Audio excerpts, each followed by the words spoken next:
सकाळी झोपेतून उठलो आणि म्हशीला भेटलो. तर जयशंकर मित्रांनो, मी तुमच्या सर्वांचा लाडका अर्चत चव्हाळे. पाण्याचं राहतो नळ, अर्चत चव्हाळे घेऊन घेतलं नारळ.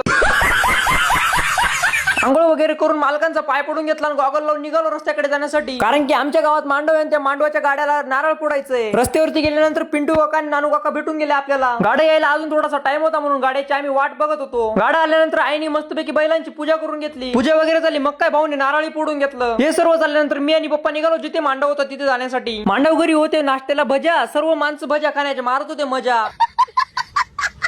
स्क्रीनवर जे दिसत आहे त्याला म्हणतात चित्र. हे आपले सर्व आहेत मित्र आणि हा आपला सर्व मित्र परिवार आपल्या ब्लॉग मध्ये येण्यासाठी उत्सुक होते. बाकीच्यांना व्हिडिओ बनवण्यासाठी मित्रांकडून नसेल भेटत सपोर्ट, पण माझ्या मित्र परिवाराकडून मला तर फुल सपोर्ट भेटतो. हॅशटॅग मित्र परिवार. त्यानंतर मस्तपैकी मांडव टाकण्या पण चालून गेला होता. मांडव वगैरे टाकला गेला, मग काय सर्व घराकडे जातो म्हणून मी पण घराकडे चाललो होतो. आणि असे नवीन ब्लॉग बघून हसण्यासाठी अर्चत चव्हाळे याला फॉलो करून घ्या.